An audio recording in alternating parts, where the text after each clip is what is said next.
What's up, guys, and welcome back to episode 2 of the Wolfsburg career mode, shall I say, on my channel JCG Gaming. So as you can see here, we're going to get into the first game of the season against Bayern Munich, probably one of the biggest games of the season. Just to refresh your memory from the last episode, there was the team just on screen there, and then we jumped into the highlights straight away. So Bayern Munich clearly breaking off here. Good team, good players up front, nothing that I didn't really expect. They knock it through. They're doing a good bit of passing here. One to it, and what a save from Benaglio. And then our player gets a clear, and there we are. We're off on the break. Good 1-2 passing between our players, constantly knocking it around, trying to get past players, and over the top through ball, beautiful to De Bruyne. De Bruyne, fake shots inside, takes it round, and bang, finesse shot, 1-0, straight past Manuel Neuer, had no chance. No way he was getting to that, and it's quality finish from De Bruyne. It was just good break. That was the only way we were going to really get by in this game, was catching them on the break, catching them while they had bodies up forward, and catching them while they were vulnerable, and they were that time. So that's what I was aiming to do all game, really. And here we go. We get them again. We play the ball over the top, and then we go to have another bang. But what a save from Manuel Neuer. That is why he's one of the best goalkeepers on the game, shall I say.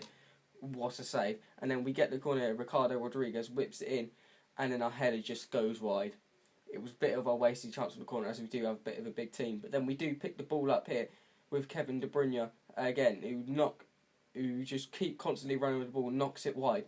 And it's just a quality fake shot, and another carbon copy of the second goal. Catching them on the break, fake shotting inside, and finessing it round Manuel Neuer. And it's a quality finish from the new lad in real life, not in this career mode, Andre Schürrle. Beautiful cut in, beautiful finesse finish, and it's 2-0. Surprising result as we're nearing half time. And then Bayern pick up on the edge of the box. Good bit of have a smash, and then it's deflected and just goes over the bar. What blocked by Luis Gustavo. And then they get the corner obviously from that. And then they whip it in. But it's a bit of a failed, really. They were doing that all game with their corners, and I didn't really get what they were trying to achieve. They were just drilling it low to the edge of the 18-yard box where everyone could get it. But then they come round, going, and how that is not a penalty, I do not know. That is just insane from the ref, and that's when you know FIFA's AIDS. But then it did go into half-time. We were 2-0 up. I was thoroughly happy. And to be honest, I would have been happy with 2-2 at half-time as well, because I knew they were constantly attacking. But then De Bruyne comes running around again, and it's another good save from Manuel Neuer just to keep the ball out, and there he is, he's exhausted. The players worked really, really hard, but as you can see, we're putting on some substitutions. Perisic came on for Schürrle, Maxim came on for De Bruyne, shall I say, and Hoger also came on for Hunt. So we just kept going, kept trying to press, kept trying to get goals, but mostly trying to keep the goals out the other end. But there we go, here we are, we pick up a free kick from a little dodgy challenge, which really was a bit hit and miss depending on whether it was a foul or not. You see, there might have been a bit of contact, but then there might not have been. But then Rodriguez is our normal taker, but because it was on the right side, I was flicking through, seeing which right footers we had, which were decent at free kicks. And then there was no one really better than Ivan Perisic, so I set it up, I line him up, and just wait for it. Bang. What a free kick from Ivan Perisic. That is why we need him in the squad. Although he's not a first teamer, because obviously we've got Andre Schürrle there now, but that is what he can do. Bring him on the pitch off the bench, and he just brings up that bit of magic, which I don't think anyone else in that team could do. That free kick was insane. There was no way Manuel Neuer was getting that. But then here we go. They had their final chance in the 90th minute, but there was they had nothing there. Benaglio picks it up, and then that's the end of the game. 3-0 result. I'm very, very happy with that. Especially at the start of this series, I did not think we'd be picking up results like that. But as you see, we're getting in. It's a transfer window now, still. And Sunderland come in with the £11 million, and I said, no, that's not enough. We're just going to reject that, because we'd already counted them before in the last episode, if you remember, and that just wasn't going to be enough. So as you can see here, we've got the team up here that you can just have a look at now. That's for the second game of this episode. I believe it's against Eintracht Frankfurt, which it is there. So this should be an easier game than the Bayern game, shall I say, but it really wasn't. I mean, you got a bit of running around here in the midfield, knocking it about, trying to work something here. Because I don't, especially with the formation we play in, we can't really get it down the wings and cross it. But what a finesse shot from Andre Schürrle there, 20 yards out, looks round, finesses it, and it's a quality strike. That is the bit of class that this Wolfsburg team has needed. And him and Ivan Perisic, funnily both left-sided players, both battling for that position, have just shown what they're worth and shown that they are vital players for us. And maybe I might even have to start playing both of them. Maybe playing Perisic on the right, maybe playing Schürrle on the right, maybe even playing Schürrle or Perisic down the middle, and then taking out De Bruyne, because those two are just producing that bit of magic that you need in every single game that just brought us out of a slump here. And then straight from kick-off, they go on. They're just knocking the ball about. They're working up their way into our half, and then suddenly there's massive gaps, and they're one of their players has it out on the wing.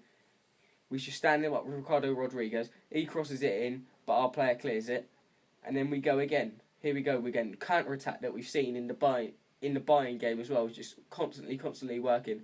We get a through ball to our right sided player down here. He keeps running, and he hits the post. I thought that finesse shot was going in. I thought there was no way it wasn't going in, but you know what? The post saved them. And then they go, Frankfurt cross the ball in, and then it comes up to the edge of the area. One of their players stops, takes it round 3 of our players, and there's their striker to finesse it in the back of the net. I thought there was a question offside, but obviously not, as the guy didn't give a.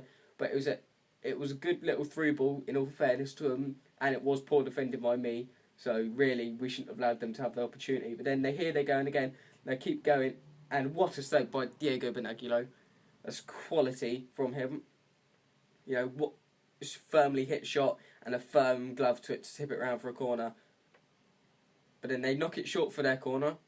He takes it round. Poor defending from me again. I think that's the theme of this episode, really. And then it's bounced around everywhere, and they pick up on the edge of the box, and they 1-2, and there we go again.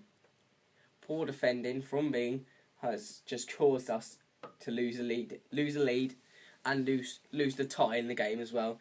It's just really poor, and the way I'm playing FIFA at the minute is just something that I need to score more goals, shall I say, than the opposition, because otherwise we are just not going to get we're not going to get anywhere with Wolfsburg. It's not the defence. I think the defence is actually pretty solid with Nosh and Naldo and those kind of players in the team. It's quite a solid defence. It's just me. I'm playing really poorly. And then we go into the break, as you see there, 2-1. We were just really struggling on the defensive side. If we could get out for an attack, we were fine. But it was just defending, which was a main issue for us. That it was just not working. So as you see there, we're going to have to get into the second half. Hopefully do some work and hopefully get back into the game, because that's all we needed, a draw at minimum. But here we go, we're 1-3, couple of good skills, round the goalkeeper, and that's exactly what we needed early in the first half. To someone just come in, steal the show, and finesse it in. So here we go. As soon as that goal went in, I was like, you know what, I'm going to make some subs. We brought on the young lad, Brandt, and then we just went ham. We made all 3 substitutions at the same time, trying to refresh, trying to get that third goal that we needed to win. Because honestly, after beating Wolfsburg 3-0 away from home, you don't want to go to drawing 2-2 with Eintracht Frankfurt at home. But then the game ended, it finished 2-2, and that it was a poor and disappointing result for me, because we just defended really poorly, and they did deserve the draw, maybe even the win as well. But here we are, we're in transfer deadline day now, last day of the month of August. This is the last one, so there will only be 2 games in this episode today, but there will be a squad report also, because it gets the end start of the month, and because it's deadline day, obviously. So here we go, we get a transfer offer here with 7 hours to go, and it's for Ricardo Rodriguez from Borussia Mönchengladbach, and they offer 8.5 million. And I was just contemplating here, what do I give back?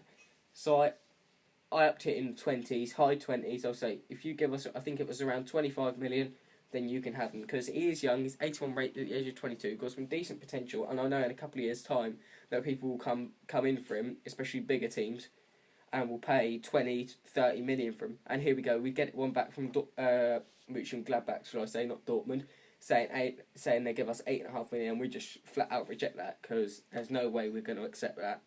And deadline day really was quite boring. You know, nothing really happened.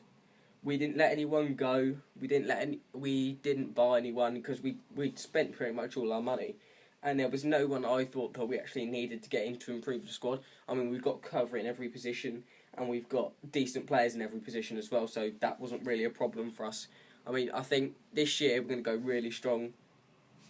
We got good players, and I think we could, especially after the result against Munich, we can really challenge for the title this year, and that will definitely be the main aim. That wasn't at the start of the series, but now definitely after seeing what we can do, it is, and that's what I want to achieve.